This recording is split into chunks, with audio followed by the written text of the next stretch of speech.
తమిళనాడులోని ఈ చెంగల్పట్టు జిల్లాలో కార్టాన్ కొలత్తూర్ అనే సమీపంలో ఒక అధ్యాపకురాలు అంటే కాలేజీ లెక్చరర్. ఈ కాలేజీ లెక్చరర్ ఏం చేసిందంటే సైన్యంపై తప్పుడు కథనాలు చేస్తూ కొన్ని పోస్టులు పెట్టింది. అంటే ఉగ్రవాదులు చేసినటువంటి దాడికి పాక్ పై ఎందుకు విరుచుకుపడుతుంది మన సైన్యం, అసలు పాక్ ప్రజలు ఏం చేశారు, ఉగ్రవాదులు కదా మనపై దాడి చేసింది అని. అంటే వీళ్ళు ఎంత వేర్పాటువాదులతో ఉన్నారో చూడండి, ఎంత వేర్పాటువాద లక్షణాలు. ఇవన్నీ పెరియార్ సిద్ధాంతాలు. వీళ్ళపై పెరియార్ సిద్ధాంతం ఎంత దినిగి ఉందో ఈ యొక్క పోస్ట్ చూస్తే తెలుస్తుంది. అంటే తమిళనాడులో చాలా మంది ఈ యొక్క వేర్పాటువాదంతో ఉన్నారు. దానికి తోడు ఇప్పుడు వచ్చినటువంటి ప్రభుత్వాలన్నీ కూడా ఈ వేర్పాటువాద లక్షణాలని బలంగా చేకూరుస్తున్నాయి. అవి కూడా అదే సిద్ధాంతాలతో పనిచేస్తున్నాయి. కాబట్టి ఇప్పుడు ప్రజలందరూ కూడా అంటే హిందువులు కూడా ఆ పెరియార్ లక్షణాలతోనే పెరుగుతున్నారు. ఇది చాలా పెద్ద ప్రమాదం. ప్రస్తుతానికైతే ఈ కాలేజీకి సంబంధించినటువంటి యాజమాన్యం వెంటనే స్పందించి ఆమెని సస్పెండ్ చేశారు. కానీ ఇది ఒక ప్రైవేట్ కాలేజ్ కాబట్టి, ప్రైవేట్ యూనివర్సిటీ కాబట్టి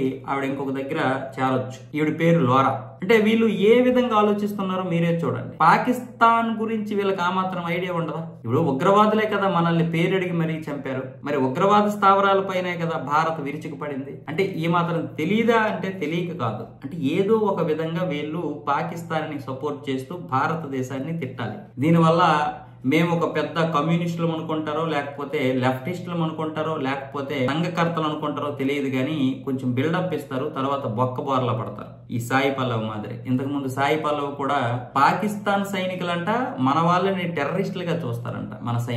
మన సైనికులు కూడా పాకిస్తాన్ వాళ్ళని టెర్రరిస్టులుగా చూస్తారంట. అందుకే వాళ్ళు కూడా మన వాళ్ళని టెర్రరిస్టులుగా చూస్తారంట. వీళ్ళకి ఏమాత్రం చరిత్ర తెలియదా? తెలియదు. నిజానికి వీళ్ళు ఒక మోస ద్వారంలో పెరిగారు. నిజమేదో అబద్ధమేదో తెలియకుండా ఈ యొక్క కమ్యూనిస్ట్ భావజాలంతో పెరగడం వల్ల భారతదేశానికి వ్యతిరేకంగా పనిచేయడానికి వీళ్ళకి ఏమాత్రం కూడా సిగ్గు శరం ఉండదు. వీళ్ళు కావాలనే అలా మాట్లాడుతూ ఉంటారు. అంటే ఇంక వీళ్ళ గురించి మాట్లాడడం అనవసరం, చెత్త.